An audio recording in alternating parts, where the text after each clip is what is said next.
Hmm, ¿Quién diría que una simple serie hecha por un mexicano y que se nota que tiene mucha dedicación es muy pero muy superior a un producto que de plano he dejado bastante claro que deja mucho que desear? Sí, señores, estoy hablando Maya y los tres y se los voy a ir demostrando en este fan review. Hola gente, aquí les hablo yo, o sea, XH Rodrigo, el creador de este canal y la voz del Cayo mexicano. Bueno muchachos, ha llegado el día, así es, ha llegado el día del fan review prometido. Y sí, de seguro estarán diciendo, es hoy, claro que es hoy muchachos. Uf, vaya que me ha costado muchísimo trabajo hacer este video. Fuera de bromas, sí que es uno de los videos que más me ha costado trabajo hacer. Pero créame, pero en el buen sentido, porque de verdad, cuántas cosas me he encontrado en esta serie y más en verla, hacer el guión, grabar y créanme muchachos que no sabían exactamente cómo hacer este video. Fuera de joda, es uno de los videos que en apartados de producción fue el más costoso en hacer, pero no por dinero, sino por mi esfuerzo mío, de mi parte. Pero bueno, ya está aquí y ahora sí voy a cumplir con mi promesa. Así que, sin más que decir, muchachos, lo único que les puedo decir es que solamente siéntense, disfruten el video, tráiganse una buena coquita o alguna bebida, unas palomitas y disfruten del fan review. Así es, el fan review de Maya y los tres, la serie. Bueno, para quienes no lo sepan, Maya y los tres es una serie creada por el director Jorge R. Gutiérrez. Para los más acérrimos, ustedes de seguro lo ubicarán por una de sus obras que ha hecho a lo largo del tiempo, que una de sus obras más emblemáticas que sería precisamente El Hijo del Tigre, La Mucha Lucha y una de sus películas que de seguro muchos ubican, El Libro de la Vida, que fue una de las películas que hizo con colaboración con Guillermo del Toro. Y una de sus creaciones más recientes fue precisamente esta serie, Maya y los Tres. Una serie con su estilo artístico característico y lo más importante de todo, una serie de 9 capítulos. Así es, una odisea que les voy a decir muchachos que si debe ser, entonces es mi deber. No olviden esa frase, lo que les acabo de decir. Bueno, y como es costumbre, vamos a hablar cómo es estructuralmente este fan review. Como es costumbre, vamos a resaltar sus puntos positivos, tanto en apartados técnicos y también como en personajes. También vamos a resaltar también sus puntos debatibles, porque hay algunos detallitos que sí he notado y creo que se prestan para debate y con un agregado extra que sería posibles incógnitas. Porque créanme, hay muchas cosas interesantes que se prestan para la interpretación de cada quien y que al menos voy a destacar en su respectivo momento. Así que ya les voy diciendo de una vez por todas muchachos, esta solo va a ser el preludio de lo que se viene. Y de seguro se va a preguntar, ¿y qué es lo que se viene? Les voy a decir de una vez por todas muchachos, se viene una gran saga de videos relacionadas con esta serie. Porque créanme, yo aquí puedo decir, buscaba cobre y encontré diamantes.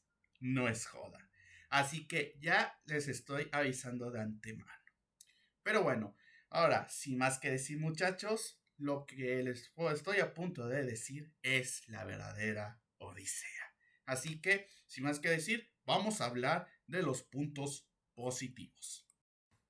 Primero que nada, vamos a hablar de apartados técnicos. Visualmente, sonoramente y en apartados de animación de 2D y 3D, es un 10 de 10. De verdad, es una jodida locura.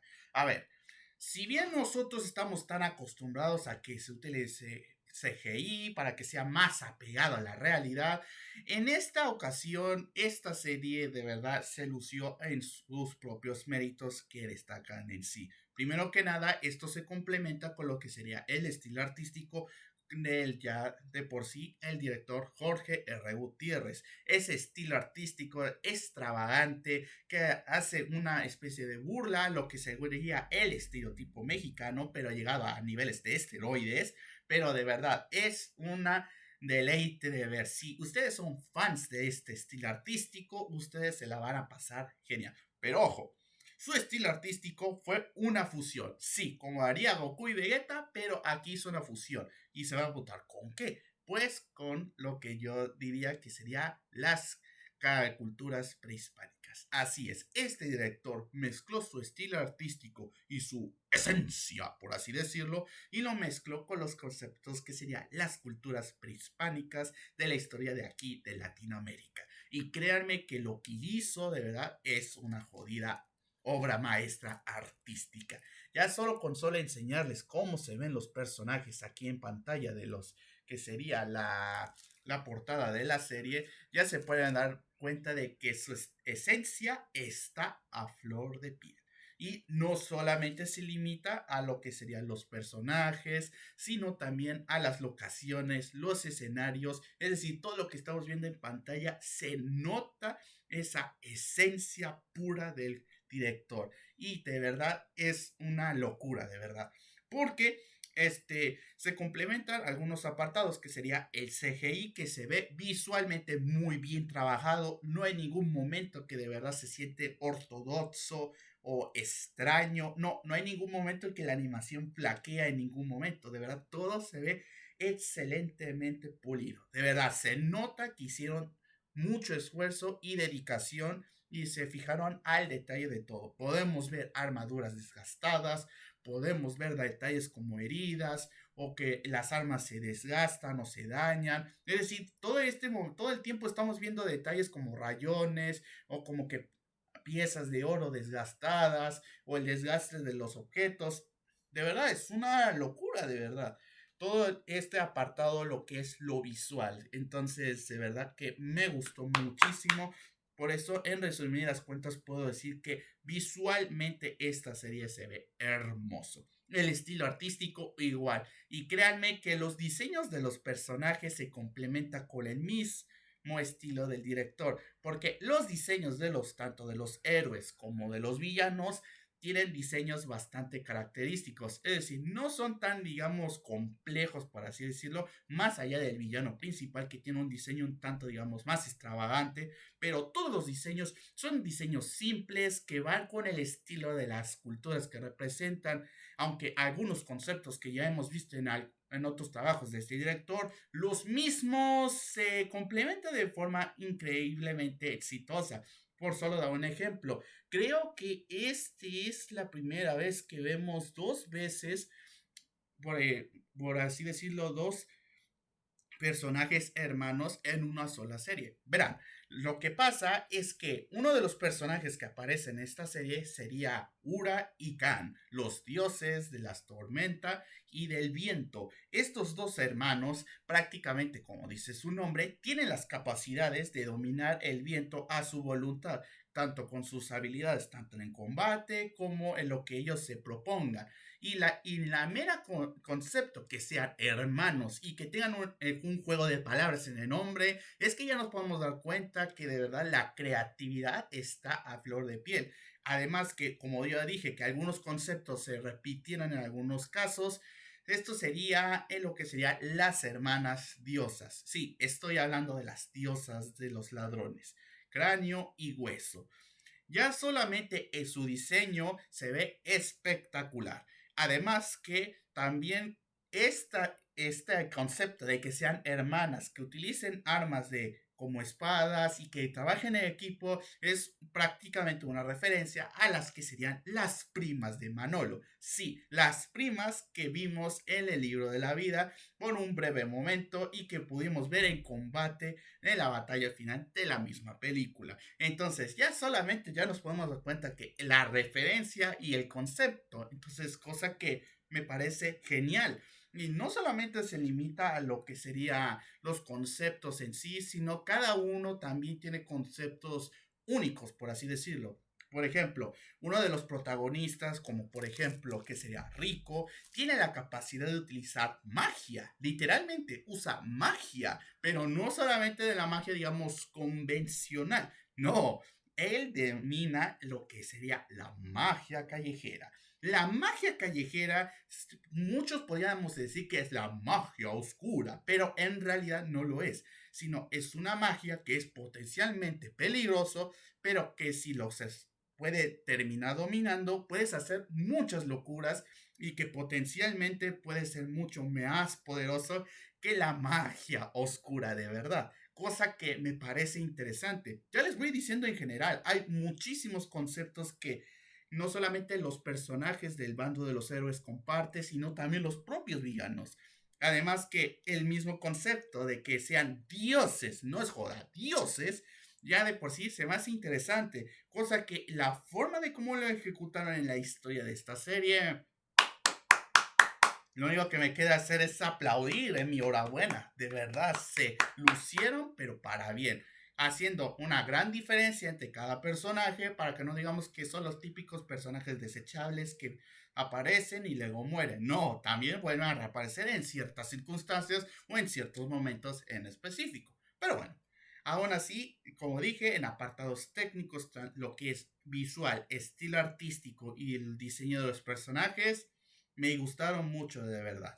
Así que ahora, el otro punto que no podía ignorar, que sería el apartado sonoro. A ver, en tanto apartado sonoro, puedo decir que el ruido que podemos escuchar es decir, como el sonido de los combates, el sonido del movimiento de los personajes, el sonido de lo que ellos hacen, de verdad es una locura. Y más si lo escuchas en audífonos, cosa que te da la sensación que estás en el cine, cosa que me parece genial. Y no solamente se limita de que los sonidos se sientan, digamos, creíbles o hasta incluso lo que hacen los ruidos de los personajes, como por ejemplo el dios Mitlan cuando está peleando y cuantas otras cosas que a lo mejor me voy a quedar hasta incluso corto, pero lo que les puedo decir es que sonoramente no decepciona, es coherente y al menos te crees lo que estás viendo en pantalla. Además que se complementa con lo que sería la música. A ver, la música de esta serie no es como tal, digamos, como, o sea, al nivel de Shakespeare o de Hans Zimmer y todos esos artistas, no. O sea que la música que utilizan en los momentos indicados es creíble y va acorde a la situación. Es decir, cuando se presenta algún villano de los que aparecen, cuando los personajes están en esa transición de llegar a un punto seguro a un punto donde podía ser potencialmente peligroso, una zona de peligro, la música empieza a tener un tono, digamos, o así de tensión, por así decirlo, hasta que empieza la música del clímax, cuando ahora sí es cuando empiezan así los guamazos. Y cosa que me parece interesante. Además que otra cosa que tengo que resaltar es que no repiten las mismas melodías musicales. Es decir, la única melodía como tal que repiten más de 3 veces es la melodía de la protagonista. Así es, de Maya. Entonces, cuando lo escuchamos por primera vez en el primer capítulo, suena, digamos, tranquilo y como que sencillo. Pero cuando lo volvemos a escuchar ya se escucha con más elaboración, es decir, con más instrumentos musicales, pero con un tono, digamos, trágico, alegre, como va acorde a lo que es la esencia del personaje. Pero cuando lo escuchamos por última vez ya tiene un tono más, digamos, dramático, o así melancólico, pero al mismo tiempo alegre, porque ya la situación ya se arregló, pero la victoria tuvo un gran costo. Y créanme que eso de lo del costo de los personajes es bastante notable y ya lo van a ver a lo largo de la historia. Pero bueno, otra cosa que quiero resaltar es que en lo que es la paleta de colores, de verdad es una locura. Tenemos toda una gran diversidad de colores. Tenemos desde el rojo al morado, pero en todos sus tonos, es decir, de vivos, opacos, oscuros o tenues. Tenemos una gran variedad. Y otro complemento que se que ayuda a lo que es la paleta de colores sería la iluminación. La iluminación aquí de verdad tiene un rol, digamos, más lo que sería lo visual. Por ejemplo, cuando está de día podemos ver más claramente los colores de los personajes, como de sus armaduras, de su traje, de su piel, o sea, de su alrededor podemos ver más al detalle. Pero cuando ya la luz del sol empieza a tener los tonos del atardecer, por así decirlo, tenemos colores más, digamos, más intensos, por así decirlo, como de color ya transición de rojo a naranjos. Es decir, podemos ver los colores de los personajes, pero en diferente tipo de iluminación, como iluminados por el sol de la tarde o cuando están en la plena noche y solamente se ve oscuro y no se ve casi nada, hasta que al menos malamente podemos ver los colores de los personajes. Así que no te vas a quedar así como que no veo nada, sino que cuando utilizan algún artefacto para iluminar, por así decirlo, pues se ven más o menos iluminados. Cuando hay una explosión se ve la luz de la explosión y luego cómo se apaga cuando termina la explosión. De verdad, lo que es la iluminación se complementa bastante con lo que es los colores. Entonces, en ese aspecto, pues lo hicieron muy bien, de verdad.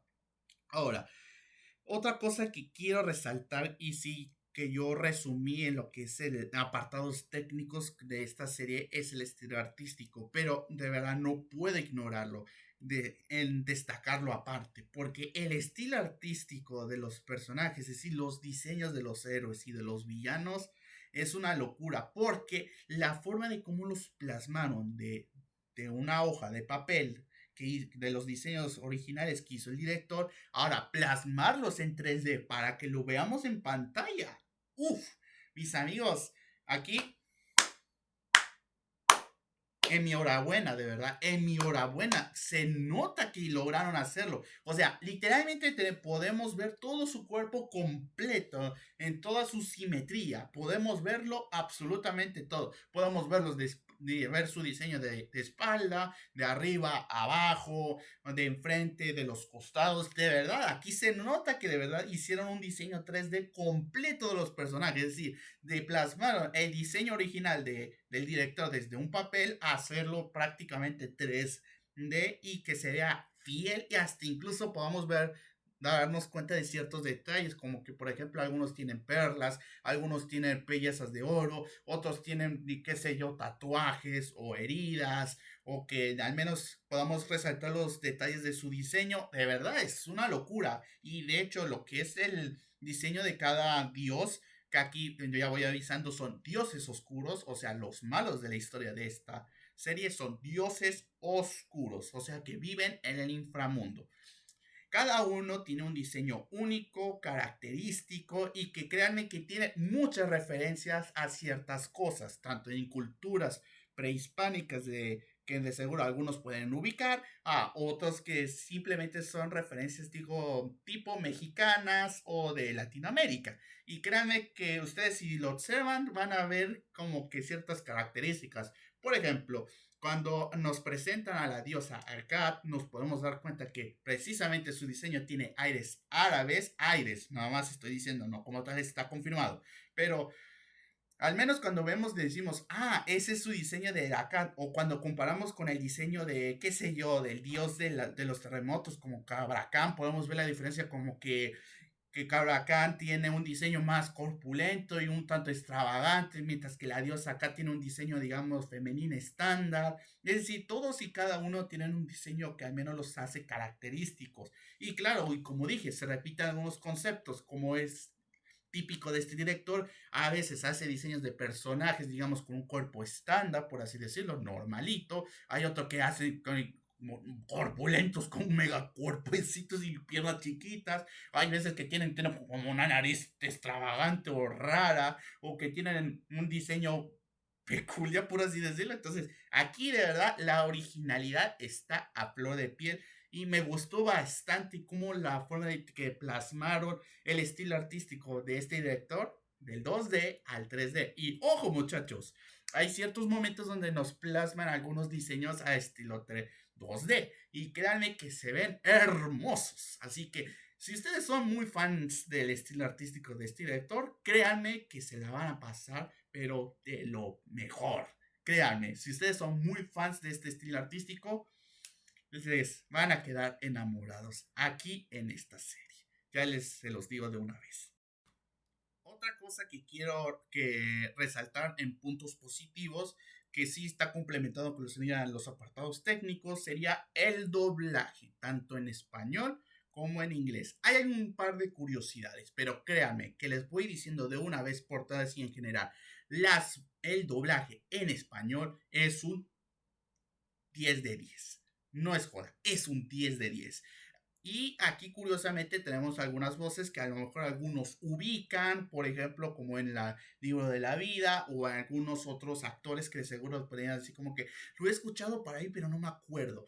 Hay nuevos, ¿cómo se dice? Nuevos actores que digamos que son de otras nacionalidades y se van a representar, se van a notar bastante en algunos personajes en específico. Por ejemplo, el personaje de Rico, Chimi, Pichu, las diosas Calavera, que serían las diosas de los ladrones, tienen actores, digamos, entre argentinos o de otra nacionalidad. Y créanme que estas voces les queda como anillo al dedo. Al principio puede sacarte un poco de onda. Porque nosotros como mexicanos o latinoamericanos estamos acostumbrados a un doblaje, digamos, más mexicanizado. Pero sin embargo, aquí me atrevería a decir que cada uno de los actores, independientemente de los 5 que acabo de destacar, le da su toque personal. Es decir, como que entran en el personaje y como que se convierten en el personaje. Es decir, no son los actores, son ellos siendo el personaje. Entonces se nota ese toque que los hace como que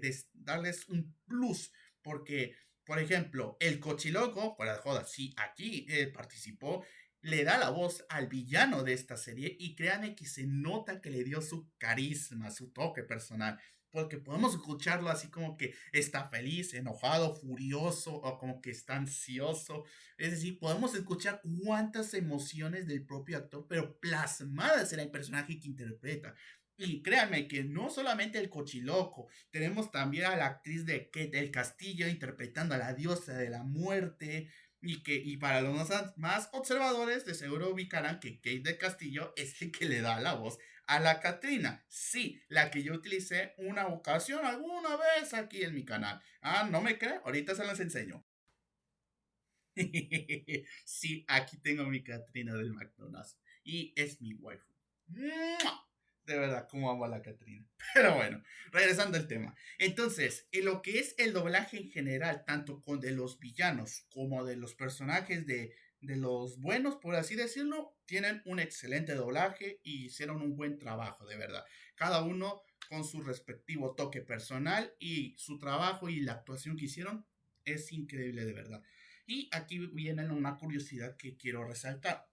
Por ejemplo, no es un ejemplo, sino está 100% confirmado. Sue Sayana, o mejor conocida como la actriz que le da voz a la Maya, o para los más observadores, la actriz que interpreta a Gamora, ¿sí? Del UCM, es el que le da la voz en inglés también a la propia Maya. Es decir, la misma actriz le da voz a Maya en español y en inglés. ¿Y qué creen? El personaje de Sats, que sería su novio oficial y al final terminó siendo su pareja, es interpretado por Diego Luna. Y para los que son más observadores, de seguro ubicarán que Diego Luna es el que le da la voz a Manolo. O sea, varios actores del Libro de la Vida vinieron para acá a esta serie. O sea, qué locura. O sea, voces que nosotros ya ubicamos fueron trasladados a esta serie y hicieron tremenda actuación. O sea, de verdad, ¿qué cosa pueden pedir ustedes? De verdad, ¿qué cosa podemos pedir? De verdad, nos dieron un regalo, pero de doblaje, pero de las God. Ahora sí, como ustedes dirían, de las God.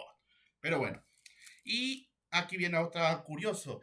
El personaje del dios Midland en inglés es interpretado por nada más y nada menos que Alfred Molina. Para quienes lo ubiquen, es el actor del Doctor Octopus. Así es, el del famoso meme de Hola Peter.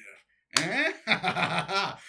Pues él es el que le da la voz a Dios Midland en inglés. Y si ustedes lo escuchan, pues se puede escuchar esa esencia del actor, de verdad. Es un deleite de escuchar. Y si ustedes me hubiesen preguntado, me hubiese gustado escuchar una escena de Alfred Molina diciéndole así a Maya, así como, hello Maya, pero en el español sería, hola Maya, y que se vengan esos memazos de hola Maya. No sé, me hubiese gustado ese memazo, de verdad, me hubiese gustado verlo, pero bueno, aún así estoy conforme con su actuación, así que en lo que es el doblaje, un 10 de 10. Y no se preocupen, muchachos, no se preocupen. Ya les voy a dedicar un respectivo video de quiénes son los actores que participaron en esta serie. Así que no se preocupen. Ya se los haré saber. Por si tienen la curiosidad, ya le dedicaré ese video. Pero bueno, en lo que estamos. A ver, otro apartado positivo que quiero resaltar serían los conceptos que toca esta serie. Sí, aquí hay muchos conceptos interesantes. Ya he mencionado que el concepto como tal de precisamente una serie ambientada en la época que las culturas prehispánicas estaban en su apogeo, por así decirlo, mucho antes de la conquista, se me hizo un concepto interesante. Es decir, nosotros casi no hemos visto, mayormente las series que hemos visto no están ambientadas en esta época, o si están ambientadas es justamente la época de la conquista, es decir, de esa transición de una época muy oscura que tuvo que pasar a América y que sin embargo las historias la hacen ver como una época de transición cuando en realidad no lo es, pues sinceramente yo siento que era una mina de oro muy pocas veces explotada y sin embargo este director decidió tomar en cuenta este concepto, plasmarla con su estilo y con su narrativa y de verdad lo hicieron de manera increíble.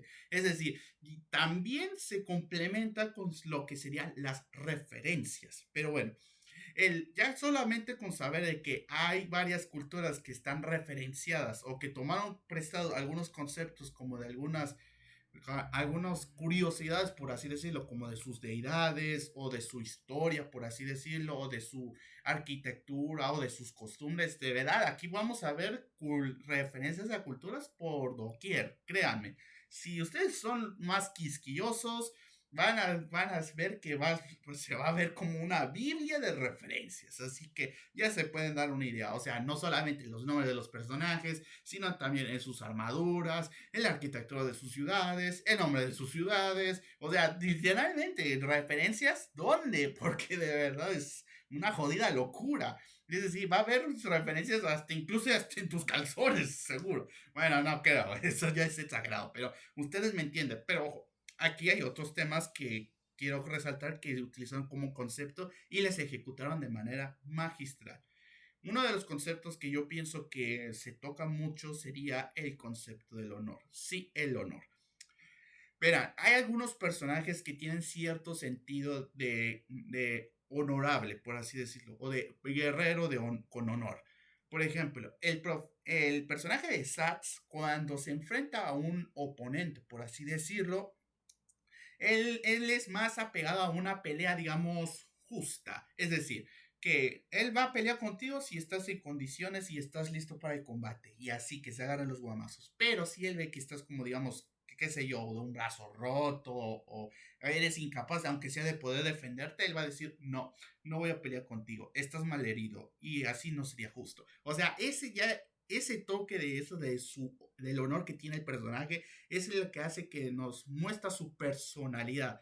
Es decir, nos caracterizan de que él no es del típico así de que aprovecha las ventajas que se le presenten para poder tener una ventaja injusta contra su oponente o que juegue sucio y todo eso. No, aquí de verdad es como que tiene cierto respeto a esas reglas no escritas que él tiene. Entonces, eso es lo que se me hizo interesante. Y no solamente se limita con Sats, sino también con otros personajes, por ejemplo, como el dios Buku, que sería el dios de los animales de la selva. Él respeta a las personas que respetan a la naturaleza, es decir, a los animales de la selva. Y cuando te gana su respeto, hasta incluso, tal vez, hasta te puede echar una mano, es decir, ayudarte sin que sus compañeros se den cuenta, cosa que se representó con la personaje de Chimi. Cuando ellos dos se enfrentaron por primera vez, si bien era al inicio él juzgaba a Chimi de que por lo que ocurrió en su pasado y por los animales que murieron según por su culpa, ella al final demostró de que pese que cometió, digamos, ese error, por así decirlo, sin embargo, ella estaba dispuesta a evitar que otros animales fueran daño colateral. Y eso se representa en la escena donde le chifla a una ave con la que estaba en su nido. Ella sabe de que estaba corriendo peligro y sin embargo como que alto, aquí hay un ave que está en peligro, aquí no puedo pelear. Entonces ahí es donde como que el dios Buku como que empezó a ver como que, entonces tú sí eres de las personas que respetan lo que yo está bajo mi jurisdicción. Entonces como que te está bien, te ganaste mi respeto. Por así decirlo, porque no te lo dicen como tal, sino se puede observar en lo que serán sus acciones. Cosa que me pareció excelente, de verdad. Y como dije, marca mucho lo que es la personalidad, es decir, esto ayuda a marcar lo que sería su personalidad y su forma de comportamiento que tiene. Aparte de que el propio dios Buku respeta a muchísimo a lo que sería al personaje de Pichu, porque el personaje de Pichu, a diferencia de de sus otros compañeros, él tiene un sentido mucho de lo que es una muerte guerrera. ¿A qué me refiero? Cuando él esté en lucha, él no tiene miedo de si va a morir. Es decir, si estoy peleando, voy a pelear como pueda. Si muero en la batalla, al menos morir por la causa. Entonces, ese sentido del honor, así de pelear por la causa y darlo todo hasta dar hasta lo que último que me quede, eso es algo que caracteriza bastante al personaje de Pichu. Por eso Buku se hinca ante él como señal de respeto, demostrando como que se respeta como un igual, sin importar su estatus, como que Pichu es un mortal, mientras que Buku es un dios literalmente. Entonces, eso es algo que me gustó bastante. Y otra cosa también se complementa con lo que sería que aquí podemos ver quienes sí tienen sentido del honor y del respeto y hay otros que simplemente les importa un cacahuate. Por ejemplo, la diosa Akat, literalmente a ella le importa un sorbete si va a jugar sucio y no, le importa un sorbete, literalmente usa sus habilidades para debilitar a su oponente para que ella tenga el combate fácil y pueda derrotarlo como si nada, cosa que hasta incluso el propio Asat le reprocha de que como que eso no es honorable o eso es caer muy bajo, cosa de que de una vez nuevamente y nos marca tajantemente lo que es la personalidad de cada personaje o de cada dios, cosa de que al menos hace ver que quiénes son los que juegan sucio, quiénes les importa un cacahuate si así a jugar limpio o no. No, ahí es donde podemos ver quiénes sí lo son y quiénes no. Y también hay otros personajes que también muestran eso, como que por ejemplo abusan de cierta estrategia para tener una cierta ventaja. Hay otros que simplemente manipulan a otros para que hagan el trabajo sucio, como el dios Mitlan. Hay otros que tienen como que son más listos y como que saben en qué momento les conviene intervenir, en qué momento no. Es decir, de verdad podemos ver cuántas cosas.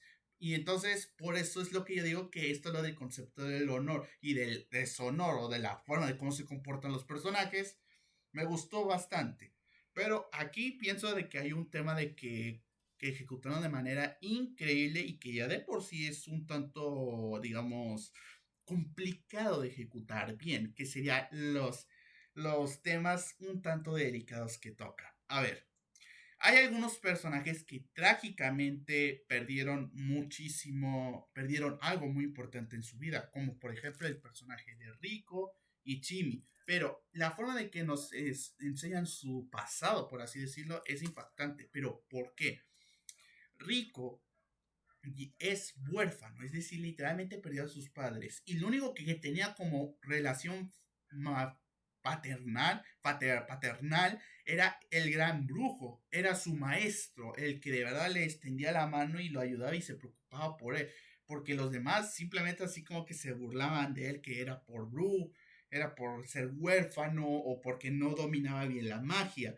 Pero lo más importante es que como que lo discriminaban o hablaban mal de él por simplemente tener la capacidad de poder usar magia callejera, según los pobladores. Y la población considera que aquellos que usan la magia callejera es malo y por eso no hay que acercarse a él. y a él lo discriminaban por eso, por tener la capacidad de hacer magia callejera que es, como dije, potencialmente peligrosa. Y la forma de cómo los niños como que se burlan de él porque nada más porque no sabe hacer un hechizo bien.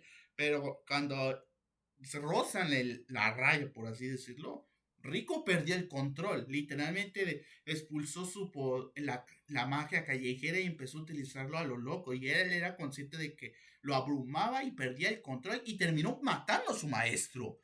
Cosa de que le terminó causando consecuencias severas, como por ejemplo, precisamente haber matado a su maestro y ganarse el desprecio de su hija, la gran bruja, que ya a partir de ese momento lo menospreciaba y ahí lo dejaba tirado, o sea, no le importaba un cacahuate lo que le pasaba a él y solamente se preocupaba por él por la última voluntad de su maestro o de su padre, que sería que él se preocupara por Rico, que sería, digamos, su sucesor, por así decirlo.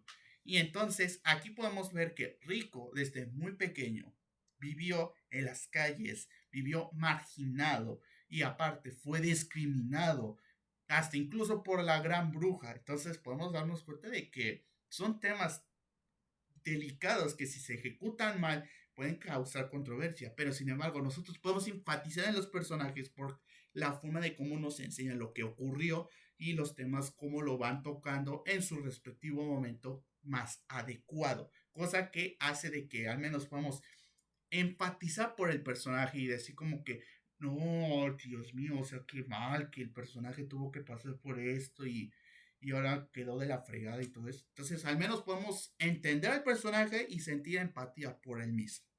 Ahora, en el caso de Chimi, ella literalmente sufrió lo que sería racismo. Pero ojo, antes de que empiecen a hacer controversia, les voy a explicar cómo ejecutan este concepto. Primero que nada, ella es albina, nació con esa condición genética. Su madre falleció en el parto y trágicamente ella tuvo que crecer en una comunidad que según para ellos, si eres albina, significa como una especie de maldición porque ella nació durante un eclipse. Entonces, si podemos verlo de esta perspectiva, literalmente nada más por tener un tono de piel diferente, literalmente ya la estaban menospreciando y hasta lo consideraban una amenaza.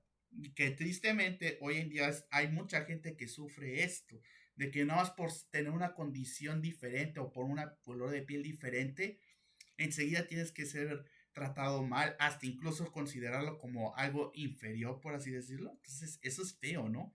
Ahora, ¿quieren saber otra cosa? A Jimmy apenas nació, ¿qué hacen? Se lo llevan a la selva, la dejan ahí a su suerte. O sea, literalmente ellos se querían deshacer de ella porque según los consideraban como una amenaza. Hasta lo tachaban de el monstruo blanco. Cosa de que a ella le afectó severamente por ese rechazo ya desde muy pequeña. Y ella tuvo la suerte de vivir en la selva gracias a los animales de la selva. Y sin embargo, aún en su otro intento de introducirse a la sociedad, sin embargo, lo único que recibió fue rechazo, cosa que ya es de por sí impactante para un niño.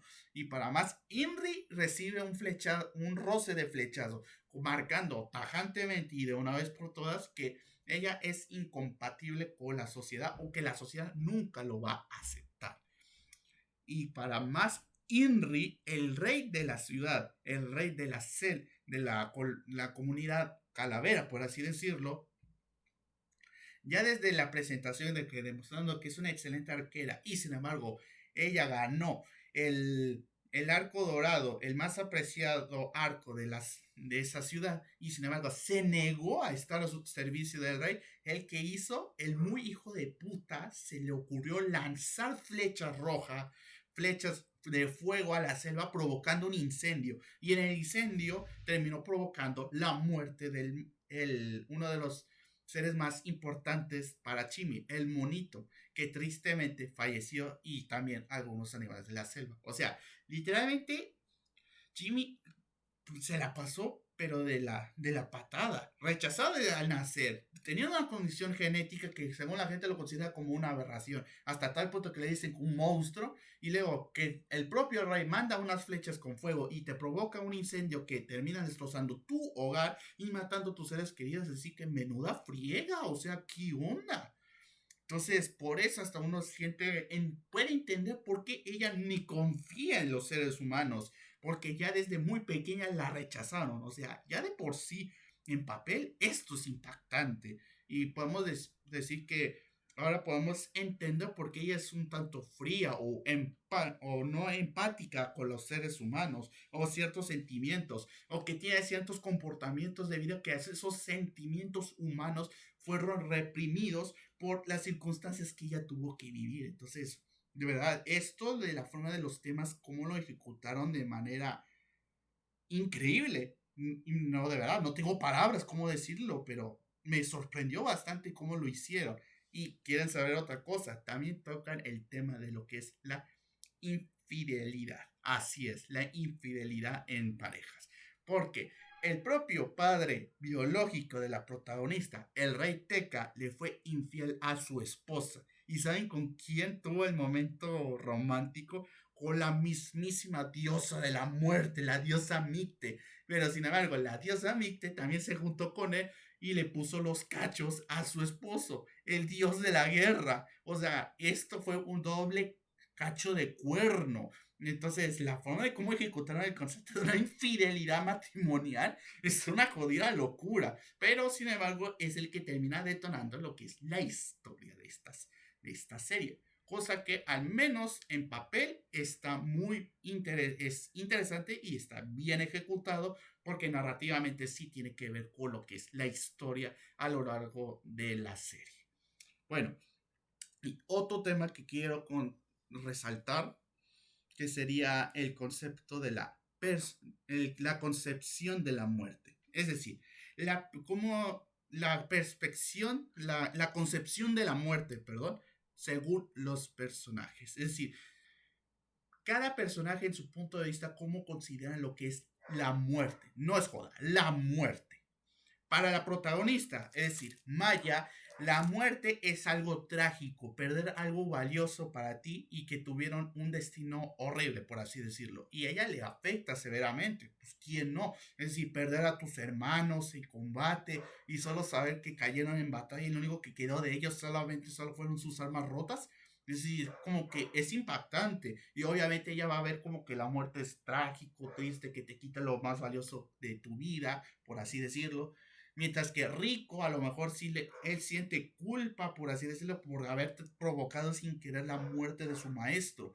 Y para él, obviamente, la muerte es algo trágico y triste. Pero en la forma de cómo él lo asimila es como, digamos, peculiar. Es decir, cómo tuvo que pasar de la patada a lo largo desde muy pequeño hasta va a ser prácticamente un adolescente a tener que dominar la magia que precisamente tú temías que no podías dominar y terminó dominándola y cómo tuvo que asimilar las situaciones y cómo fue su evolución a lo largo de la historia es aunque sea interesante, pero aquí viene algo interesante que viene que ver con lo que sería Chimi y Pichu.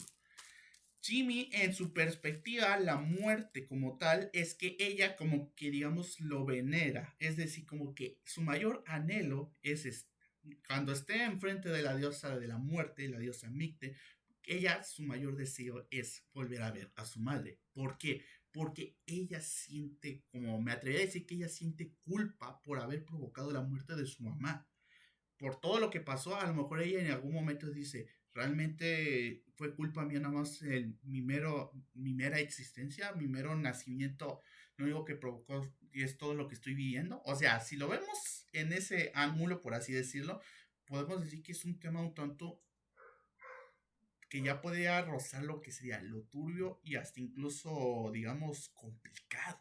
Entonces, es interesante cómo tocan este tema de la muerte, pero de diferentes maneras y de diferentes ángulos. Y eso que solo estoy hablando de Chimi, porque el que de verdad me sorprendió bastante fue el personaje Pichu. Como ya había dicho, tiene un gran sentido de lo que es el honor de un guerrero, morir en la batalla, darlo todo en la batalla. Es decir, si tiene que dar su vida, él lo va a dar. Pero como él en sus propias palabras dice, yo pelear por causa justa, yo morir por causa justa. Es decir, literalmente él ya está, su forma de pensar está establecida por precisamente su cultura. Entonces, si la cultura en sí tiene ese sentimiento de así de que disfrutar las batallas, pero también darlo todo en la batalla, sin importar si tienes que dar tu vida, es aunque sea interesante. Y la forma de cómo Elsa se sacrifica, dando, cerrando el sello de la puerta para que sus compañeros pudieran escapar y al mismo tiempo quedar atrapado en el inframundo. Y sin embargo, ¿el que hace? Simplemente se prepara, armado con sus hachas y se lanza al combate. Es que de verdad es una locura lo que hicieron con este personaje y la forma de cómo nos dan una antesala de cómo va a ser su destino y cómo la situación se complica y de él toma esa difícil decisión de dar su vida para que los otros pudieran escapar. Es cine, de verdad, es cine. Entonces, en ese aspecto, por eso me encantó muchísimo este tema de lo que fue la concepción según los personajes, lo que es la muerte. Y de hecho, el tema también se complementa con su propia diosa, la diosa de la muerte. Ella misma admite que es la diosa de la... Ella es la mismísima muerte, por así decirlo. Pero sin embargo, la forma de cómo la tocan a ella es bastante, aunque sea interesante. Es decir, ya solamente ella se dejó embarazar para dar una hija, para que pudiera tener un hijo y utilizarla como sacrificio. Pero la forma de como que al principio podemos decir que fue muy fría, calculadora, hasta incluso malvada, por así decirlo, o con una intención egoísta, como en el interior le surgió algo que ella no esperaba, un corazón, le surgió ese sentimiento maternal. Y como cuando ya tuvo a su hija en sus manos, y sin embargo tenía que hacer el plan que tenía en mente y sin embargo aún así se arrepintió y decidió y vio que no había retorno. Entonces ella estaba dispuesta a arriesgarlo todo para que al menos su hija pudiera vivir, aunque tuviera, aunque sea su vida propia o unos años de vida, cosa que al menos se puede eso justifica precisamente los 15 años que tuvo la protagonista. Es decir, ella solamente se logró crear una fachada para que su hija pudiera vivir y ella pudiera verla crecer. Ella era consciente de que si estaba todo el tiempo con su hija, podía levantar sospechas de su marido. Además de que ella ya había terminado provocando lo que sería el desarrollo de la trama. Entonces, ella lo único que podía hacer era visitarla una vez cada año en su respectivo cumpleaños para ver al menos cómo su hija va creciendo y se convierte en una guerrera que va a llevar a cabo lo que sería la profecía. Es muy increíble la forma de cómo tocaron el tema de la muerte, ¿verdad? Y se presta para un análisis en profundidad. De hecho, la youtuber esta que utiliza como personaje de un mapache, creo, ya habló un poco en profundidad de este tema de la muerte de esta serie. Si quieren, les puedo dejar el link en la parte de la descripción para que vayan a verla. Y saludos de aquí de México a esa usuaria. Bueno, pues ahora ya hablé de lo que serían los conceptos interesantes que tocaron en esta serie y la concepción de la muerte según los personajes. Ahora, el otro punto que quiero resaltar serían las referencias de las culturas indígenas y que son muy notables, obviamente. A lo largo de la serie vas a ver cuántas cosas podemos decir que es una referencia a tal cultura, porque como dije, la arquitectura de las ciudades, los diseños de los personajes, el uniforme de cada guerrero, de cada ejército, qué arma específicamente es el que más predominante, por así decirlo. Es decir, al menos podemos ver una gran diferencia muy marcada de cada ciudad y cada ejército, cosa que se nota muchísimo y que al menos visualmente nos deja más claro cuál ejército es de cuál ciudad. Ah, y casi se me olvidaba, las locaciones de esta serie serían las siguientes. Primero que nada, son un total de cuatro ciudades y son las que van a tener mucha importancia a lo largo que sería la serie.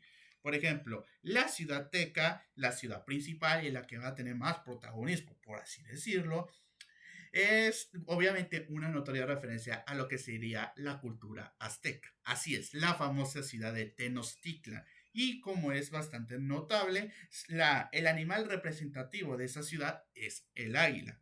La otra ciudad, o más o menos el otro reino, sería la Isla Luna. La Isla Luna, como dice su nombre, es una isla en forma de media luna. Solamente que en vez de que sea una isla en medio del océano, sería básicamente un pedazo de roca, por así decirlo, en forma de luna, donde la población vive precisamente la estructura de la misma. Solamente que esta, en vez de estar en medio del océano, está flotando en medio de la nada. Si ustedes me preguntan, yo creo que se mantiene suspendido en el aire tal vez por dos cosas. Sería uno, por el magnetismo, porque tomen en cuenta de que si hay ciertos poros que no son los mismos, estos van a mantenerse separados y los van a mantener suspendidos en el aire. Entonces, si lo vemos con cierta, digamos, ciencia, por así decirlo, tiene lógica. Pero hay otra posibilidad que sería la magia. Si en esa ciudad viven magos, hacen magia, entonces creo que es bastante evidente que más o menos es suspendida por algo, ¿no? Digo yo, es mi interpretación. Pero aquí esta ciudad me deja con ciertas dudas. Pero ¿por qué? Precisamente por el tema de que qué cultura exactamente es el que está representando. Si a mí me preguntaran, yo pienso y creo que representa que sería lo que representa como tal la población y su mero concepto, creo que sería las culturas africanas, las que fueron introducidas gracias a la época de la conquista, que yo pienso y creo que sí podría ser, porque si investigamos un poco, hay algunas culturas africanas que están muy apegadas a la magia como tal, hechiceros, magos, brujas, es decir, lo que es magia como tal. Hay algunas culturas que están muy relacionadas y apegadas a eso de sus dioses, que hechizos, que los chamanes, o sea, si lo vemos con cierta imaginación, podría ser. O la otra posibilidad, y que es mi otra interpretación, sería que a lo mejor es una referencia a las culturas nativas de las islas del Mar Caribe. Así es, de todas las islas del Mar Caribe, de esas culturas que vivían en esas islas. Yo creo y de seguro es muy posible que a lo mejor sí están haciendo referencia a esas culturas. Si ustedes lo saben, me lo pueden aclarar en la caja de comentarios, por favor. Pero bueno, ahora, la selva, la que yo había mencionado con anterioridad, es básicamente una ciudad, es un reino que está en la selva y su arquitectura, tanto piramidal como también en su diseño, creo que hace referencia a lo que serían las culturas olmeca y maya, lo más probable, porque si lo vemos con cierta lógica, si están en medio de la selva y qué culturas estaban en medio de la selva, eran precisamente estas dos culturas aquí en México. Entonces creo que si le damos cierta imaginación, creo que tiene todo el sentido del mundo. Ahora, en la otra locación, y casi se me olvida, perdón. La Isla Luna es representado por un gallo, una elección un tanto extraña, pero si tomamos en cuenta que su arquitectura está muy relacionada con los caracoles y lo que sería el mar, creo que más o menos fue muy original en ese aspecto. Pero lo de gallo, pues es literalmente su animal representativo. Aparte de que también su propia líder tiene hasta un gallo de mascota. O sea que apelando mucho a la referencia, ¿no? Bueno, ahora, la ciudad de la selva como tal, el reino como tal, está representado por la calavera. Algo que es extraño al mismo tiempo, pero creíble. ¿Por qué? Porque no tomen en cuenta que hay algunas culturas que estamos muy apegadas a lo que serían la estructura de nuestros esqueletos, que serían las calaveras. Cosa que no es de sorprenderse que en ciertas ilustraciones y también relatos también mencionen estos aspectos de la veneración de los huesos. Así que creo que más o menos puede ser creíble y no quiero profundizar porque ya de por sí se volvería un tanto turbio. Pero bueno, ahora, la otra locación que es la otra ciudad sería las Montañas Doradas. Así es, la ciudad principal de esta cultura es una clara referencia a la famosa ciudad de Machu Picchu, ubicada en Perú. Sí, en Perú. ¡Sácame de Perú! Buena referencia a Gapa, ¿no? Pero bueno, la ciudad de Machu Picchu nosotros sabemos que es de la cultura inca. Entonces, si tomamos en cuenta este concepto y la ciudad es una clara referencia. ¿Y quieren saber otra referencia más, muchachos? Que ya de por sí está que se convierte hasta una Biblia gigantesca. Es que la estructura de la ciudad principal, de donde son las Montañas Doradas, es decir, donde viven los guerreros de la población de los Pumas dorados, por así decirlo, es una clara referencia al Palacio de Cusco de la película Las locuras del emperador. Ya con solo decirlo, ya se puede dar una idea de que a lo mejor Disney ya le está temblando la mano de hacer una demanda. Pero aquí, curiosamente, su arquitectura es muy diferente, haciendo una diferencia bastante notable. Así que, como que Disney mejor ni lo intentes porque ni se parece. Solamente es como que su estructura se parece, pero no lo es.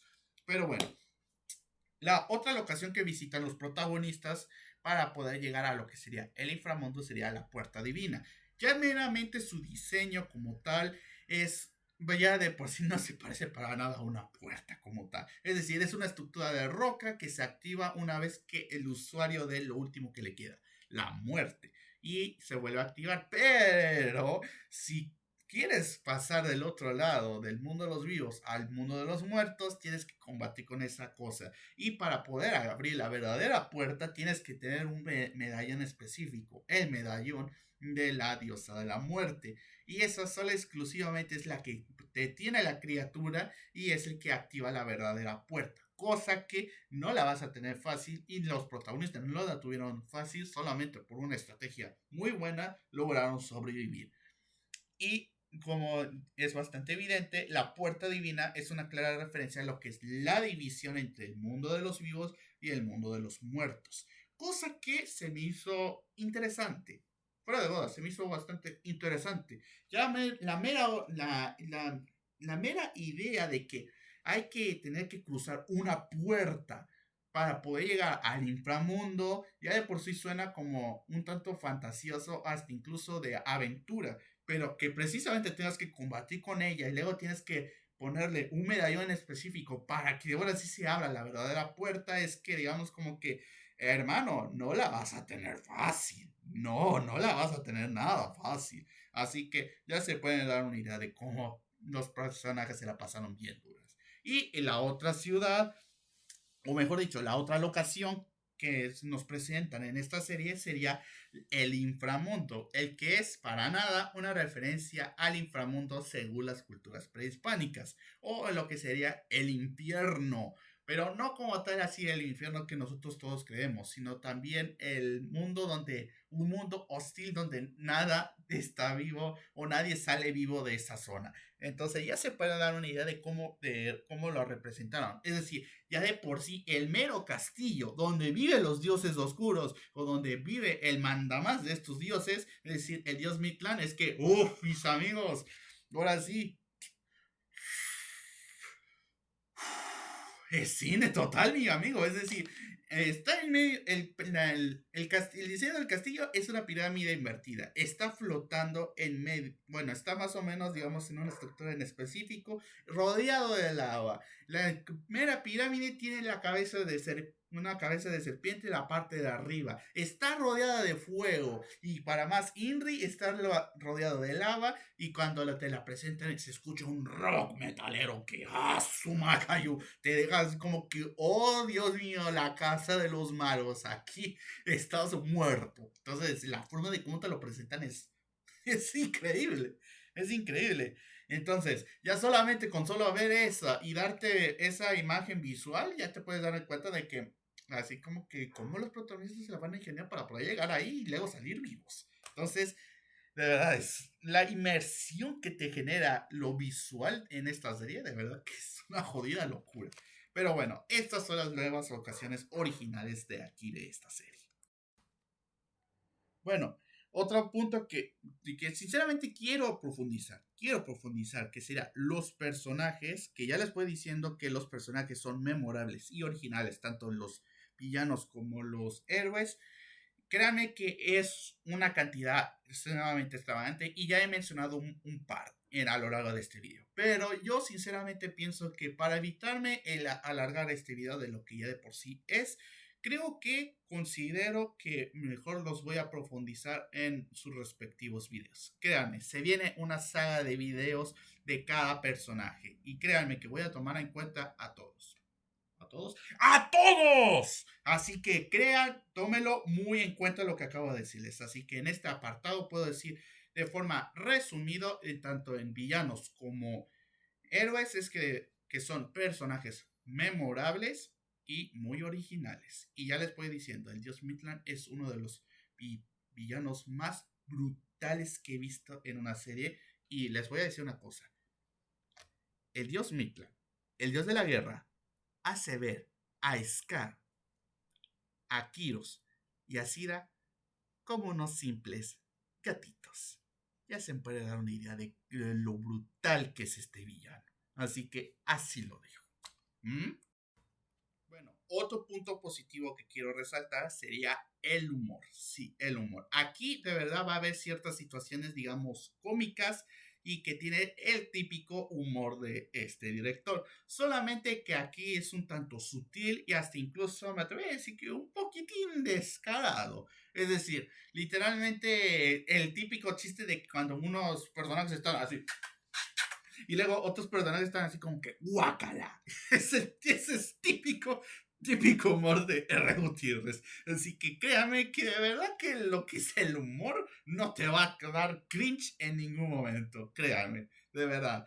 No te va a dar ningún momento de cringe. Además que también se complementa esto del humor con el personaje de Rico, porque ya de por sí es un personaje chistoso como Timón. Solamente que él sí como que a veces en algunas ocasiones está preocupado, o hasta incluso cuando dice no puedes, las cosas no se puede poner peor, y sopa se pone peor, es como que, ay, mi amigo, ya mejor cállate y no hables, porque si no se pone feo. Hasta incluso algunos dicen como que, Rico, por abrir la bocota y decir no puedes ponerse peor, es así como que, ¿qué onda? O sea, Rico literalmente se manda como que no tienen el presentimiento como que algo muy malo va a pasar y sopas pasa. Entonces, no, o sea, no sé, es un cague de risa considerable. Aparte de que a veces los villanos como que les suelen ocurrir cosas, digamos, graciosas. Por ejemplo, de que te puede dar un poco de gracia los arranques de ira de que tiene Cabracán cuando a veces le hacen insinuaciones como que si fuera débil. Así como que cómo se empieza a enfurecer, cómo empieza a hacer destrozos. Y su esposa así como que, ay, no, aquí vamos de nuevo. Como que, mi amor, deja, te están engañando. Entonces, en ese aspecto, pues por eso es como que, ay, Dios mío, no sé, como que no puedo enojar con estos personajes, sino reírme. Entonces, en ese aspecto, como que de verdad lo que es el humor está muy bien ejecutado, está perfectamente colocado en los momentos en específico y no están así hechas como el orto. ¿Verdad, serie? La Guardia del León, ¿verdad? ¿Es tan difícil hacerlo? Créame que las pollitas no van a parar, así que ténganlo muy en cuenta, ¿eh? Bueno, este. Otra cosa que me gustó muchísimo, de verdad, y tengo que resaltar, serían los combates. Dios mío, mis amigos, es decir, lo que es combates es que de verdad no decepciona.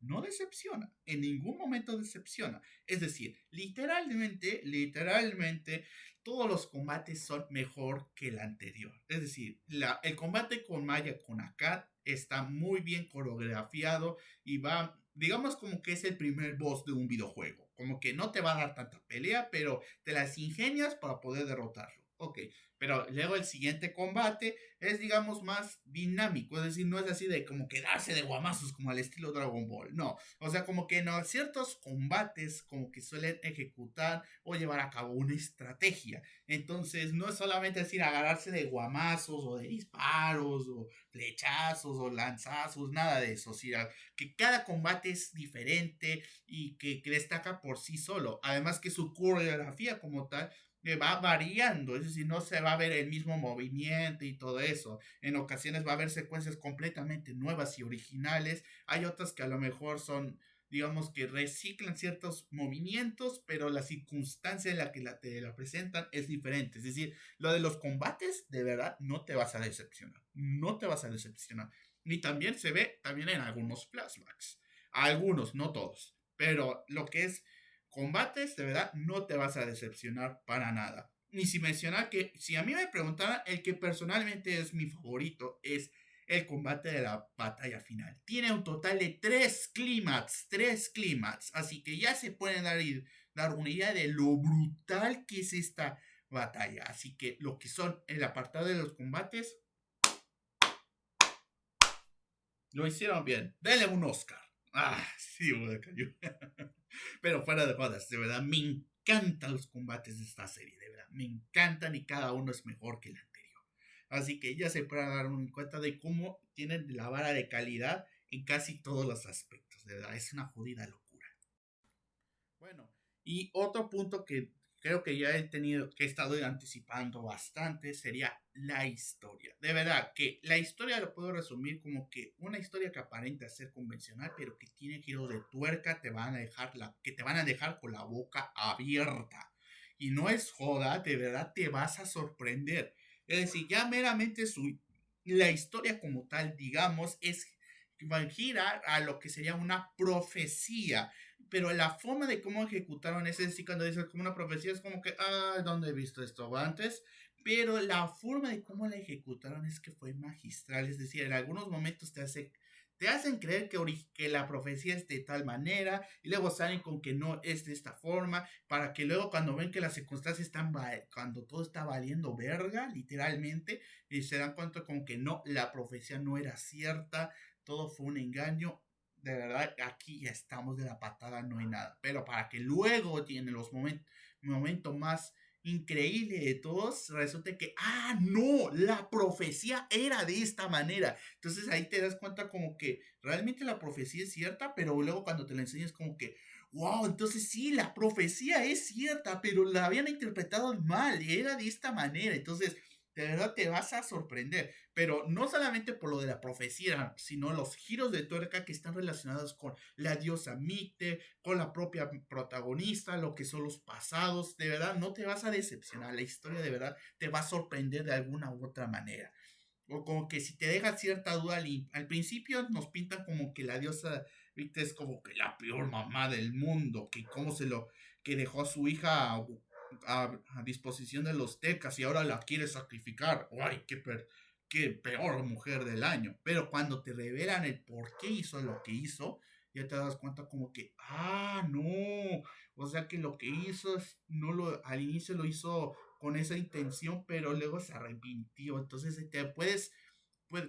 con tu postura puede cambiar con lo que según tú cómo ves los personajes o cómo la historia te presenta lo que los personajes tuvieron que vivir en las situaciones que se les presentaron y que tuvieron que tomar ciertas acciones porque tenían que hacerlo de alguna u otra manera o porque si no iban a salir perjudicados. Entonces, de verdad, lo que es la historia es cine de verdad, es una obra maestra, porque en algún momento nosotros vamos a pensar como que recae más de lo mismo, pero cuando lo ves y ves cómo te lo presentan y cómo ejecutaron la historia, es que de verdad vas a decir como que no es de verdad, lo lograron, o sea, hicieron que una historia cliché fuera 100% original y bastante peculiar. Y ni hablar de su final, que fuera de joda, es uno de los mejores finales que he visto en una serie. Es decir, no es como tal un final, digamos, como que todos fueron felices y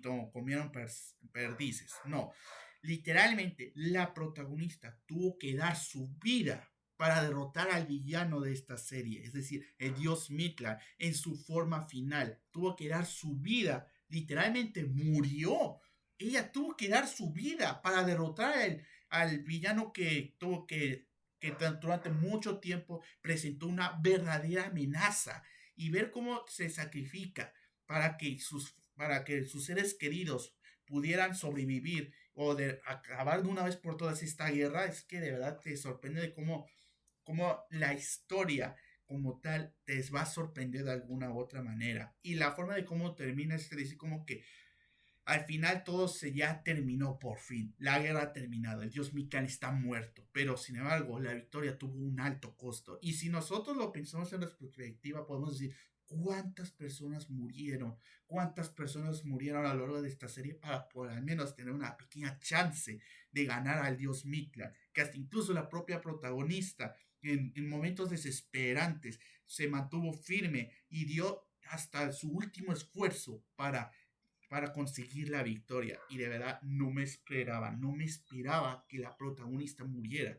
Yo pensaba que no iba a morir, que iba a lograr su objetivo, pero sin embargo, que tuvo que dar su vida para ganar y acabar de una vez por todas a ese Dios que terminó repudiando y que significó una amenaza real a la humanidad y a los propios dioses, es que de verdad te vas a sorprender. Y a mí de verdad me hizo genuinamente llorar. Pero de la impresión y su final me conmovió bastante. Es decir, literalmente la protagonista salió recompensada y sus padres por fin tuvieron la paz que tanto veneraban. Entonces, en ese aspecto, ya no puedo decir más porque no tengo palabras. Aún estoy hypeado de lo que yo vi en esta serie, de verdad. Y eso que la serie la vi 4 veces y aún así lo sigo amando como no se imagina. Y ya por último, los apartados positivos que quiero resaltar es que los mensajes son bastante claros y no se andan con tapaderas. Es decir, ya de por sí con lo que dije, como los temas delicados que tomaron y que plasmaron, pero sin recurrir a lo controversial, sino también esta serie te da el mensaje de, como dices, si debe ser, entonces es mi deber. Es una frase que repite constantemente y este es como que si tengo el deber de hacerlo, entonces tengo que hacerlo de alguna u otra manera. O sea, sí que si tengo un compromiso lo debo que hacer ya. Pero otro mensaje que te deja bastante claro esta serie es que no pierdas la esperanza. La esperanza es lo último que se pierde. Cuando estás en una situación complicada, simplemente no tires la toalla. Esfuérzate como puedas. Y quizás, solo quizás, el destino te pueda recompensar, cosa que se representa en esta serie. Entonces, esos son esos mensajes que transmite, es decir, como que son mensajes muy sanos, es decir, como que, que valora mucho tu familia, que la vida es corta y que inevitablemente la muerte nos puede llegar en algún momento. Es decir, hay muchos mensajes que a lo mejor podemos interpretarlo a nuestra manera o como que nosotros podemos decir que tal situación o tal capítulo es un mensaje de tal. Es decir, de verdad, los mensajes en general son claros y no se andan con rodeos, de verdad. Entonces, en ese aspecto, quedé muy impresionado. Bueno, ahora vamos a hablar de los puntos debatibles, pero también posibles incógnitas, ¿ok? Bueno, primero que nada, uno de los puntos debatibles sería la edad de los personajes, pero no me refiero a los protagonistas, que ya es bastante claro, sino los otros personajes, es decir, como la edad de algunos personajes como Pichu, Jimmy, aunque se puede prestar para la interpretación, la de Rico, los padres de Maya, que sería como la diosa Micte, el padre de Maya, que sería el rey Teca, también, también la edad de técnicamente de las deidades, es decir, qué edad tiene y todo eso. Entonces, en ese aspecto, como que se presta para la interpretación de cada quien, o más o menos como que visualmente, como tú, cómo crees cuántos años tenga. Pero a mí, si me preguntaran, yo creo que me quedaría corto porque yo, sinceramente, no tengo ni la más pálida idea de qué edad tienen algunos personajes. Hay algunos que a lo mejor pienso que si tienen una edad más o menos acorde, digamos. Yo creo que los padres de Maya, por así decirlo, yo creo que tienen como entre 50 y 30 años, creo. Pero yo creo que es mucho más, lo más probable. Pero, sin embargo, la verdad que este es, aunque sea un poco para analizar, aunque sea. Pero eso ya aquí lo dejo, lo que sería la edad de los personajes. Otro punto debatible sería el tiempo de transición. Para que no lo sepan, si bien nosotros podemos interpretar que a lo mejor pasan unos días y todo eso, es que aquí viene otra cuestión. Es que a lo largo de la aventura de Maya, cuando ella va a ir a buscar a los personajes, por así decirlo, como Rico, Jimmy, Pichu, se supone que ocurre un evento que sí o sí tenía que suceder, que era que su mamá, o sea, la reina Teca, iba a quedar embarazada. Y cuando Maya y todos los de y compañía regresan a la ciudad teca, ella técnicamente ya tiene un embarazo más avanzado, por así decirlo. Entonces aquí la pregunta sería, ¿cuánto tiempo tardó Maya en ir y regresar? Entonces ahí es donde me genera duda, porque nunca te dicen como que 2 semanas, tantos meses, ni nada de eso. Aparte de que, toma en cuenta de que Maya hace otro viaje para llegar a la puerta divina y luego cruzarla y luego enfrentarse al dios Mitra en su castillo y luego regresar a duras penas, cuando ya ahora sí como que aún el embarazo aún seguía en desarrollo hasta que en la mera batalla final ahora sí tuvo que dar a luz. Entonces ahí me genera la duda de que exactamente cuánto tiempo ha transcurrido. A ver, sí sé el dato de que pasaron 15 años antes de que empezara a girar todo lo que es la trama. Ha pasado 15 años porque precisamente apenas Maya cumple los 15 años y empieza a desarrollarse lo que sería la historia de la serie. Entonces, sí sé que han pasado 15 años, pero exactamente cuántos meses es lo que es la duda que me genera. Entonces, por eso lo dejo como incógnita, porque aún así aún no hay como una respuesta, por así decirlo, o a lo mejor ya la dieron, pero como que yo creo que se presta para la interpretación como tal. Yo creo que sí pasó el tiempo necesario exclusivamente para lo que sería el embarazo como tal. Así que yo creo que eso es lo que dura, porque yo creo que dura entre 6 y 7 meses un embarazo de una mujer. Pero bueno, ahora otra incógnita que sería, ¿quién creó la profecía? ¿Quién fue el primero que dijo de la profecía? En ningún momento nos dicen quién lo dijo, solamente dicen que la profecía tal, pero nunca te dicen quién la creó. Es decir, la profecía sí gira mucho en torno a lo que sería la historia como tal, pero nunca te dicen quién la creó. Entonces yo creo que se presta para más o menos quién o, o quién la dijo primero, pero nunca te dicen eso. Nunca te dicen quién la creó o quién la dijo. No. Solamente repiten la profecía era cierta o la profecía no era cierta y todo eso. Entonces la dejo así como una posible incógnita. La otra incógnita sería la ubicación de los reinos. A ver, hay algunas que sí se prestan para la interpretación. La ciudad teca creo que es bastante obvia, está en el centro del país, es decir, es técnicamente Tenochtitlan. La isla Luna es la que sí deja duda de exactamente dónde se ubica. Está en medio del océano, está en otra cueva, está en otra región, está en el sur, en el oeste, en el este. No se sabe, no nos dicen exactamente cómo. Igual esta se complementa con el reino de la selva. Es decir, que está ubicada en medio de la selva, sí, ajá, pero exactamente en qué parte del mundo, o sea, está en el sur de México, a lo mejor sí, tal vez. La que sí está bastante obvia, más o menos, es la de las montañas doradas, que podemos decir como que, está en Sudamérica o en Perú, en alguna región de esas montañas. Entonces, al menos como que podemos decir, es obvio, está en Perú o está en esa región. Entonces, la de las otras dos que dije que me genera dudas es exactamente dónde está. La del inframundo no la tomo en cuenta porque técnicamente es otro mundo aparte. La de que eso sí, la de la ubicación por así decirlo, de la puerta, sí que tiene una distancia considerable, es decir, cuántos paisajes tuvieron que atravesar los personajes para llegar a ella. Entonces, no se sabe exactamente así como que, la puerta está en tal lugar o exactamente en tal región o ubicación está, qué sé yo, en Colombia, tal vez. No sé, nunca te lo dicen. Entonces, por eso lo digo como una posible incógnita. Ahora, la otra incógnita es, ¿quién mató a la madre de Sats? En el flashback como tal, existe,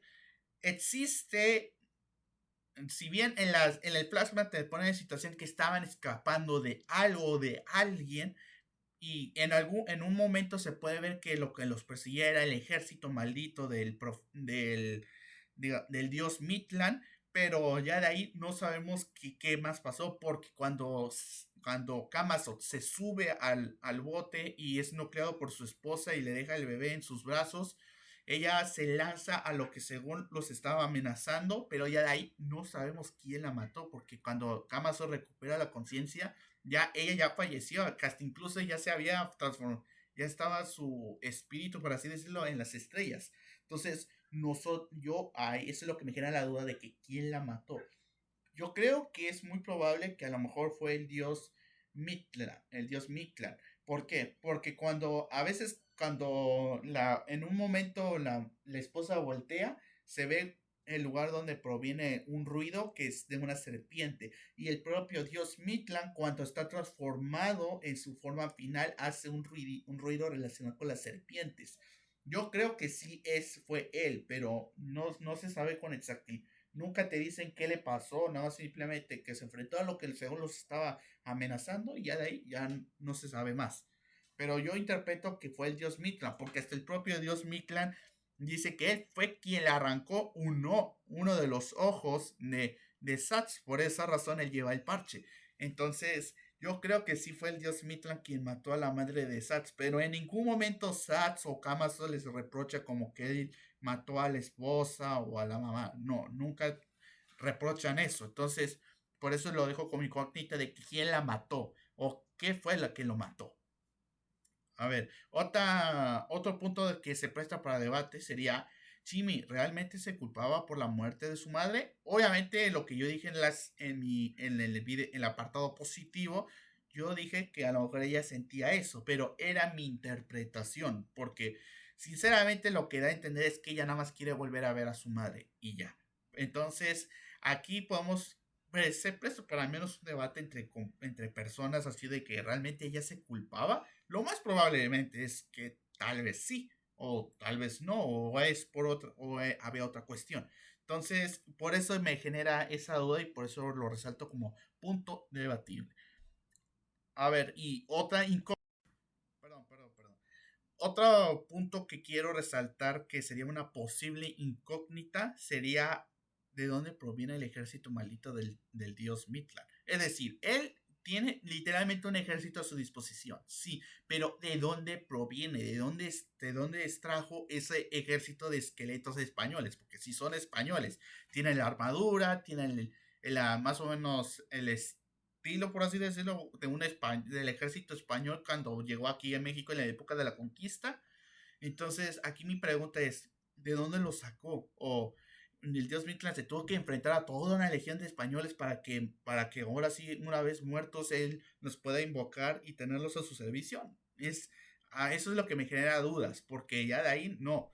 A lo mejor podemos decir que a lo mejor uno de sus aliados, como el dios Chivo, que es el dios de la magia oscura, por así decirlo, él tiene la capacidad de invocar y crear. Entonces, yo creo que a lo mejor él se las proporcionó, pero técnicamente la escena cuando convoca a su ejército, él prácticamente solo los invoca y ya, o como que él mismo los llama. Entonces, no sé, es por eso me sigue generando duda de que, como que, de dónde proviene ese ejército. Él lo creó, él mató a esos españoles y los hizo algún hechizo para que ellos estuvieran a su disposición. No hay respuesta, solamente nos dice que tiene un ejército y ya. Pero por eso lo dejo como una incógnita. Otro punto debatible que yo creo que muchos van a coincidir es que es la duración de la serie y la cantidad de capítulos. Para quienes no lo sepan, yo ya había dicho de que esta serie tiene un total de 9 capítulos. Y si bien narrativamente está bien estructurada y bien colocada y todo capítulo aporta su narrativa y lo que tiene que dar para la historia, yo pienso que si se hubiesen dado un par de capítulos más ya saben, para que al menos ciertas cosas no se sientan un tanto apresuradas. Fuera de joda, la primera vez que lo vi yo lo sentí un tanto apresurada. Aunque obviamente después de la segunda vez que la vi por mi cuenta ya no la sentí apresurada, sino natural.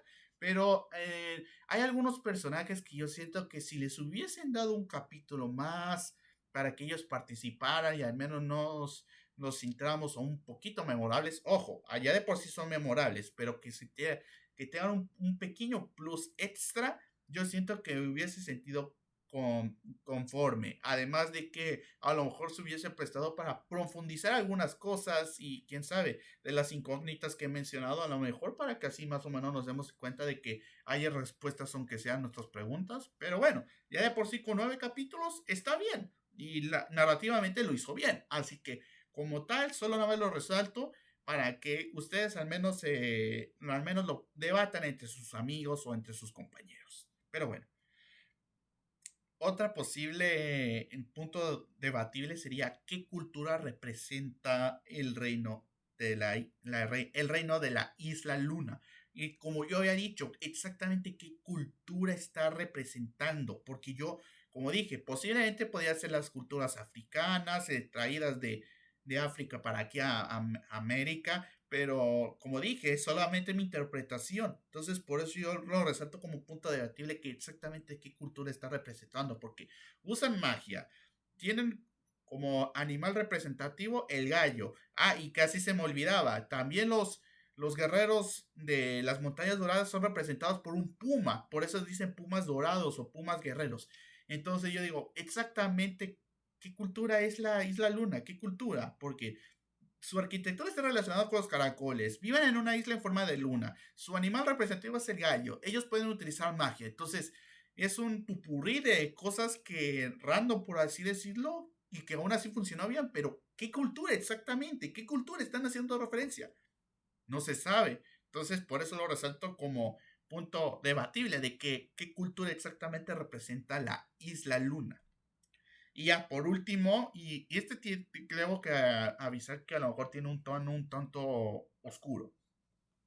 Sería el final de la serie. ¿Es realmente feliz? Aquí quiero explicar el por qué destaco esto como un punto debatible. Porque si lo pensamos con cierta cronología, por así decirlo, con la historia, por así decirlo, nosotros sabemos que México inevitablemente se terminaría convirtiendo en una colonia española, que sería Nueva España. Entonces, esta historia, según da a entender, está ubicada justamente antes de la época de la conquista o durante la época de la conquista. Y como dije, el ejército del dios Mitla son españoles y que incluso los hermanos de Maya, o los hermanastros de Maya, que serían los guerreros jaguar, uno menciona que se enfrentó a un pirata, entonces podríamos decir que a lo mejor ya aún está en la época donde aún los españoles todavía no conquistan como tal todo México. Pero aquí la verdadera pregunta sería, ¿cuál sería el destino de estas culturas? ¿Cuál sería su destino? Porque si vemos los otros trabajos que ha hecho Jorge R. Gutiérrez, están ubicadas justamente ya sea en la época de precisamente de las culturas prehispánicas o durante o después de la época de la revolución o del México actual o más contemporáneo, pero ya de ahí no tenemos esa transición de las épocas de la cultura prehispánica a las más o menos a una más contemporánea. No tenemos esa transición. Y entonces yo genuinamente me quedé pensando, es como que ¿cuál fue el destino de estos personajes? ¿Fue feliz? ¿Realmente tuvieron un final feliz? Porque si tomamos en cuenta que la Ciudad de México es técnicamente la ciudad de Tenochtitlan, pero ya derrumbada y conquistada por los españoles y luego levantada la capital, entonces yo pienso que a lo mejor no tuvieron un final, digamos, feliz. Es decir, que una vez que Maya tristemente falleció, sí, tuvieron o dio su vida para matar al dios Mitlan y tuvieron su final feliz como tal la serie, pero ¿qué pasó después? ¿Cómo se las tuvieron que ingeniar para los verdaderos españoles? ¿Cayeron en batalla? ¿Que llegaron a un acuerdo? ¿O cuál fue el destino de estos personajes? ¿Cuál fue el destino del rey Teca? ¿O de los hijos de la reina Teca? No sabemos. A lo mejor R. Gutiérrez a lo mejor vaya a hacer una nueva serie o una película para explicar esto o qué sé yo. Pero aquí por eso dejo en debate. ¿El final de la serie realmente es feliz? Obviamente algunos van a decir que sí, y está totalmente entendible. Pero si lo pensamos con cierta cabeza un tanto fría, pues si lo interpretamos de manera así como histórica, creo que estas culturas inevitablemente van a caer por la conquista de las colonias, de las potencias coloniales. Y inevitablemente su destino podía ser un tanto oscuro. Así lo dejo, la verdad, así lo dejo. Uf, hermanos, ya hemos terminado por fin el fan review. Y pucha, mis amigos, de verdad que este video, vaya que me ha costado bastante, de verdad. Y tuve que resumir muchísimas cosas, de verdad, porque los otros intentos, de verdad que me costaron mucho trabajo. Y bueno, y ustedes se van a preguntar, ¿y qué me ha parecido la serie? Uf, mis amigos, nunca en mi vida me había sentido tan, pero tan feliz con solo ver una serie, y más hecha por un mexicano, y de verdad, esta serie la amo, como la amo de verdad. En serio, es una de las mejores series que he visto en mi vida. Y me atreví a decir una cosa, esta serie grita, ahora sí grita, soy mexicano y no me avergüenzo. Pero no solamente es un tributo, o ya les voy diciendo, es un tributo a las culturas prehispánicas de México, pero sin, también a los de Latinoamérica. Entonces, esta serie literalmente dice, somos orgullosamente mexicanos, somos orgullosamente latinoamericanos. No nos da, obviamente nunca dice como que yo soy orgullosamente mexicano, sino como que en su calidad, en su narrativa. Y el mero hecho de que un director mexicano tuvo que hizo tanto esfuerzo en una sola serie de 9 capítulos, es que de verdad me sorprendió su calidad. Yo de verdad no me esperaba mucho y sin embargo quedé sorprendido. Y créanme muchachos que todo lo que anoté en mi libreta fueron tantas cosas, tantas, pero tantas cosas que me encontré que dije, esto ni de broma en un video podré abarcarlo. Entonces por eso ya les confirmé de que va a haber una gran saga de videos relacionados con esta serie. Entonces, yo les voy diciendo muchachos, esta es una de las mejores series que he visto en mi vida y creo que vale mucho la pena la verdad. Y no solamente lo digo como mexicano, sino también para todos los que son de Latinoamérica, se la van a pasar, pero genial viéndola. No hay ningún momento que te sientas avergonzado, no hay ningún momento que menosprecia. Que aquí que somos latinoamericanos. No, aquí resalta cómo somos ricos en cultura, en historia, en las culturas prehispánicas, cómo nuestras zonas arqueológicas valen millones en historia. Es decir, esta serie de alguna u otra manera incentiva a que las culturas prehispánicas no deben caer en el olvido, no deben ser olvidadas, sino ser recordadas. Y el mero hecho que en una serie hayan utilizado los conceptos de las culturas indígenas de aquí de Latinoamérica es que de verdad es increíble, es increíble. Y por eso digo que aquí en Latinoamérica tenemos muchas cosas que de verdad, que si los podemos plasmar, ya sea en una serie, en una película, de verdad tenemos muchas cosas que de verdad podían valer la pena y que podíamos crear productos de alta calidad. Y no solamente depender de Gringolandia sus compañías que crean cuantas películas. Que ojo, ojo, ojo. Sí, a mí me gusta El Rey León y es de Disney y viene de Gringolandia. Pero sin embargo, como yo dije, tampoco me cierro a que también productos de aquí de México, de Latinoamérica, también destaquen por sí solos sin recorrer a la clásica comedia. Cómanse esa Televisa. Porque seamos sinceros, o sea, nosotros sí tenemos buen sentido del humor, somos buenos para hacer chistes y todo eso, pero mis amigos, no toda la vida es comedia. También podemos hacer dramas, podemos hacer historias serias, podemos hacer historias de aventura. Es decir, este director de verdad se atrevió a hacer algo que de seguro él nunca se había atrevido a hacer en su vida y sin embargo lo hizo bien, con corazón, con alma. Esta serie tiene corazón y alma, cosa que me parece increíble que exista un producto como este.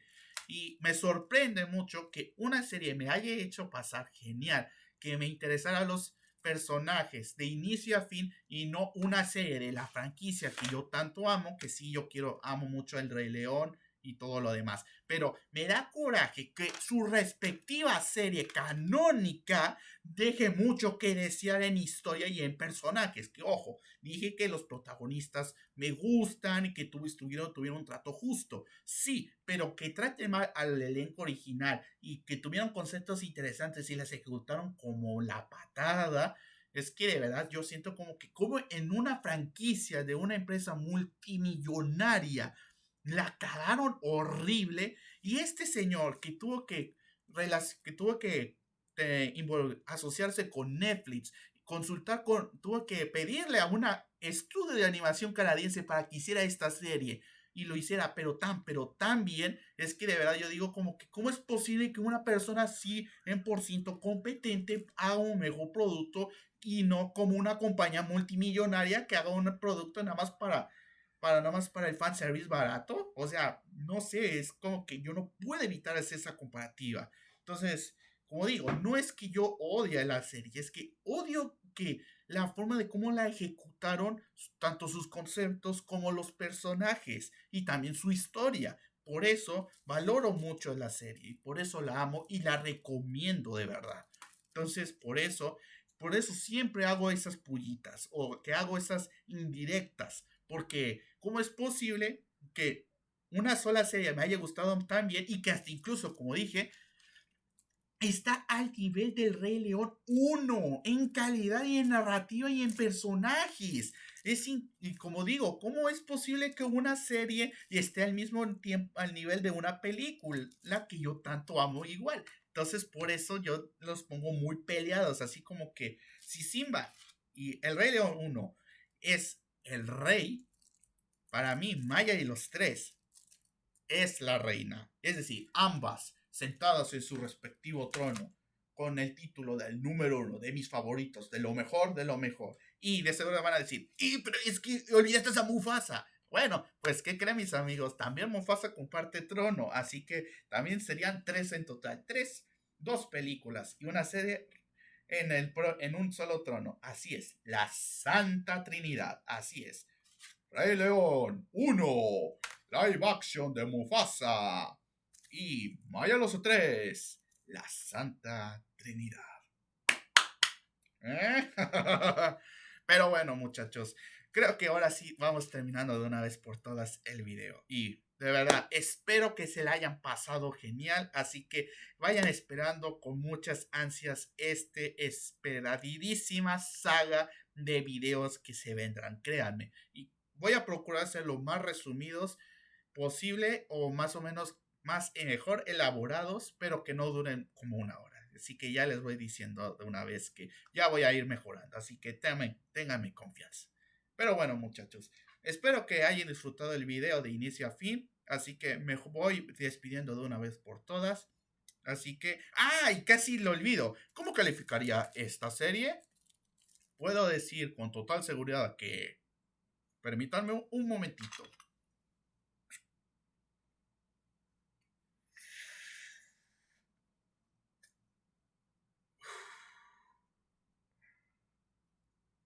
Es cine. ¿Mm? Ya los tiguería, ¿eh? Ya los tiguería. Pero bueno, ya saben, para mí es cine. A nivel de la Rey León 1, de Mufasa, así de nivel es. ¿Y cómo puedo decir? Su calificación final es tremenda obra maestra. 20/10 God. Así que, mi enhorabuena. R. Gutiérrez, lo hiciste muy bien y espero que sigas manteniendo ese pináculo de calidad, de verdad. Así que ahora sí me voy despidiendo de una vez por todas. Soy XH Rodrigo, mejor conocido como Cayon el Mexicano. Nos volveremos a ver en las próximas saga de videos de Maya y los tres y de los futuros directos. Así que hasta la próxima. Buena suerte.